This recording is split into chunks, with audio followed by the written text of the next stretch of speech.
Hello students, आज आप लोग को मैं थर्मोडायनेमिक्स का एक्सप्लेनेशन करने जा रही हूँ। कल मैंने इसका नोट्स आप लोगों को सेंड कर दिया था, ठीक है। तो आप देखिए, the branch of science which develop a quantitative relationship between heat and mechanical energy is known as thermodynamics.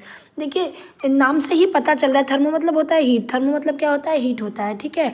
और डायनेमिक्स मतलब होता है मोशन। आप लोगों ने फिजिक्स में डायनेमिक वर्ड सुना होगा, ठीक है। तो हीट का जो आपका ट्रांसफ़र हो रहा है डिफरेंट फॉर्म में, डिफरेंट सब्सटेंसेस में, ठीक है, उन एनर्जीज़ के बीच में क्या डिस्टेंस है, मतलब हमारा डिफरेंट फॉर्म में आपका ट्रांसफ़र होगा हीट का। कभी मैकेनिकल एनर्जी, कभी इलेक्ट्रिकल एनर्जी, कभी केमिकल एनर्जी, उनके बीच में क्या रिलेशनशिप है, ठीक है। डिफरेंट सब्सटेंसेस में चेंज हो रहा है, वो किस तरीके से हो रहा है, ये सारी चीज़ें हम किस में स्टडी करते हैं, थर्मोडायनेमिक्स में स्टडी करते हैं। और आपका देखो लिखा हुआ है, the thermodynamics may be defined as the branch of science which deals with the study of different forms of energy and the quantitative relationship between them. मैंने बता दिया, डिफरेंट फॉर्म्स ऑफ एनर्जी के बारे में आप स्टडी करते हैं, उनके रिलेशनशिप के बारे में स्टडी करते हैं, वो कैसे एक दूसरे में चेंज हो रहे हैं, उनमें क्या क्या फैक्टर्स हैं, ये सब हम लोग थर्मोडायनेमिक्स में स्टडी करते हैं, ठीक है। ये तीन लॉज पे डिपेंड करता है, जिसको हम लोग लॉज ऑफ थर्मोडायनेमिक्स कहते हैं। बेसिकली जो आपका पूरा थर्मोडायनेमिक्स 3 लॉ पे डिपेंड करता है, जिसको हम क्या कहते हैं, लॉ ऑफ थर्मोडायनेमिक्स कहते हैं, ठीक है। लॉ ऑफ थर्मोडायनेमिक्स पढ़ने के पहले हमको कुछ टर्म्स पढ़ने हैं, जिसको हमें जानना बहुत ज़रूरी है। जिसमें पहला है आपका ओपन सिस्टम। अब ओपन सिस्टम क्या होता है, the system which allows the exchange, the system which allows the exchange of both matter and energy with the surrounding, ठीक है। जैसे मान लो कि ये आपका एक ओपन आपने कंटेनर लिया है, इसमें हमने लिक्विड लिया है, ठीक है, या हमने कोई भी सब्सटेंस लिया है और इसमें हम एनर्जी दे रहे हैं, ठीक है, मान लीजिए ना हीट कर रहे हैं इसको। तो वो सिस्टम जो अलाउ करता है कि मैटर और एनर्जी, मतलब मैटर का जो आपका अमाउंट है और एनर्जी का जो चेंज है वो अंदर से बाहर या बाहर से अंदर की तरफ होता रहा है। मतलब बाहर से आपका एनर्जी अंदर भी एंटर कर सकता है और मैटर भी बाहर से अंदर एंटर कर सकता है, और अंदर से भी मैटर बाहर जा सकता है और एनर्जी भी जा सकता है, ठीक है। तो आपका जो ये वो सिस्टम जो इस एक्सचेंज को अलाउ करता है सराउंडिंग्स के साथ, मान लो सिस्टम है, ये सिस्टम है, ये आपका क्या है, सिस्टम है, ये यहाँ पे सिस्टम है, इसने ये एक्सचेंज को अलाउ कर दिया कि मैटर भी बाहर एटमॉस्फेयर के साथ सराउंडिंग अपने सराउंडिंग के साथ एक्सचेंज हो सकता है, और एनर्जी जो इसमें प्रेजेंट है वो भी सराउंडिंग के साथ एक्सचेंज हो सकती है। ऐसे सिस्टम को हम क्या कहते हैं, ओपन सिस्टम कहते हैं। बातों को समझ रहे हो मेरे ना, ठीक है। इसको क्या कहते हैं, ओपन सिस्टम कहते हैं। तो ओपन सिस्टम क्या होता है कि वो सिस्टम जो मैटर और एनर्जी, मैटर आपको पता ही है क्या होता है भाई, मैटर क्या, anything which occupy space and have some mass is known as matter. तो मैटर और एनर्जी का एक्सचेंज अलाउ कर दे एटमॉस्फेयर के साथ, सराउंडिंग के साथ, वो क्या कहलाता है, ओपन सिस्टम कहलाता है।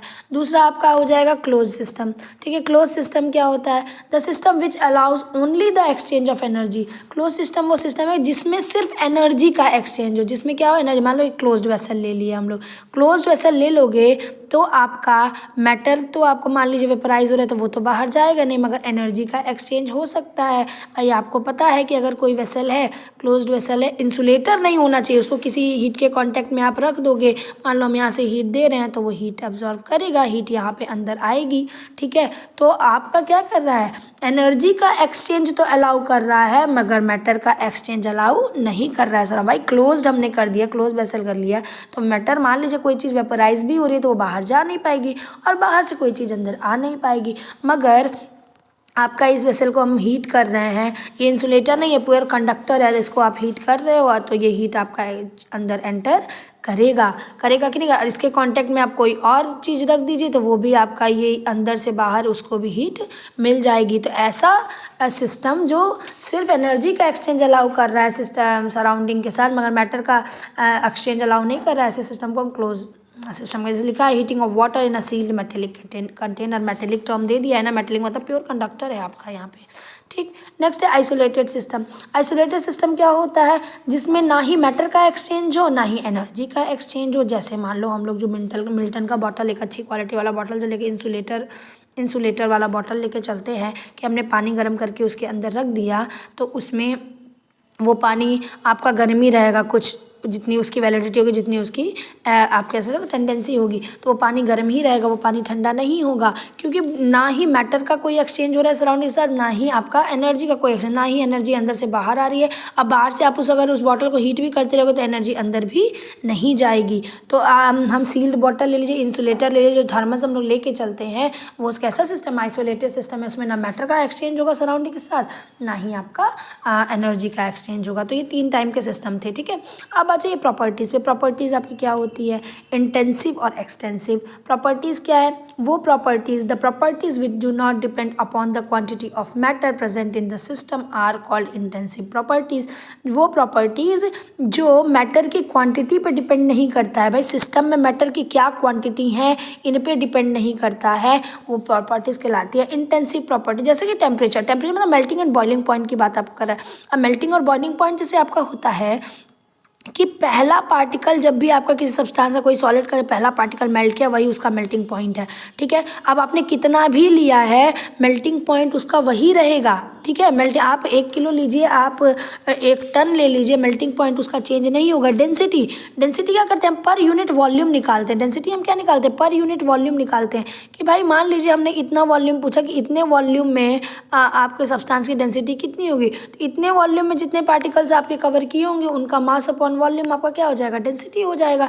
तो आप 1 किलो लीजिए, आप कितना भी ले लीजिए, 1 कुंटल ले लीजिए, आप पूरा कमरा ले लीजिए, आप बॉटल ले लीजिए, किसी भी वेसल में ले लीजिए, छोटा बड़ा कुछ भी, डेंसिटी कभी भी चेंज नहीं होगी, ठीक है आपका। तो पर यूनिट वॉल्यूम के लिए आपकी डेंसिटी कभी भी बदलेगी नहीं भाई, उस सब्सटेंस की जो डेंसिटी होगी, उस सब्सटेंस की डेंसिटी चेंज नहीं होगी। आगे मेरी बात समझ में।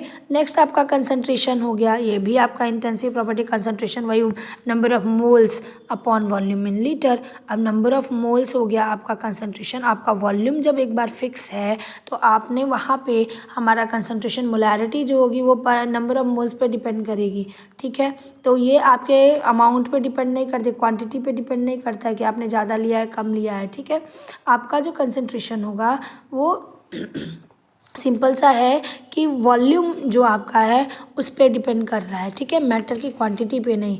नेक्स्ट आपका स्पेसिफिक हीट। हर सब्सटेंस की अपनी एक स्पेसिफिक हीट होती है, ठीक है।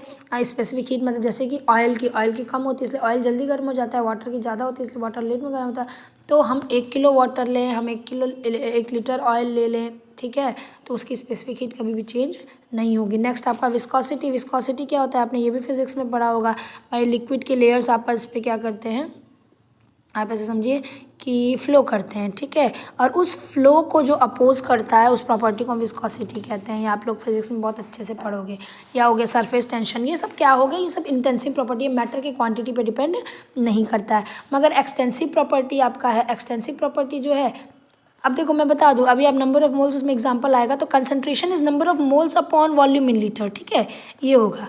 तो ये पूरी चीज़ डिपेंड नहीं कर रही है क्वांटिटी पे, ये पूरा वॉल्यूम पे डिपेंड कर रहा है। वॉल्यूम पे डिपेंड करेगा, उस अकॉर्डिंग आपका नंबर ऑफ मोल्स है, कंसंट्रेशन पे आपका कोई भी चेंज नहीं आएगा। मगर नंबर ऑफ मोल्स अगर सिर्फ देखोगे तो वो एक एक्सटेंसिव प्रॉपर्टी हो जाएगी, ठीक है। देखो, the property which depend upon the quantity of matter present in the system are called extensive property. वो प्रॉपर्टी जो मैटर की क्वांटिटी पे डिपेंड करता है उसको हम क्या कहते हैं, उसको हम लोग कहते हैं एक्सटेंसिव प्रॉपर्टी कहते हैं, ठीक है। जैसे कि number of moles, mass, volume, enthalpy, entropy, free energy etcetera. भाई हीट है, थोड़ा सा सब्सटेंस देखो उसको हीट दोगे तो जल्दी आपका गर्म हो जाएगा, थोड़ा ज़्यादा रहेगा थोड़ा टाइम लगेगा। पानी ले लो, 1 गिलास पानी को गर्म करना और 1 बकेट पानी को गर्म करना, थोड़ा दोनों टाइम लेंगे कि नहीं लेंगे। तो ये सारी चीज़ें किस में चली जाएंगी, एक्सटेंसिव प्रॉपर्टीज़ में चली जाएंगी। क्लियर है।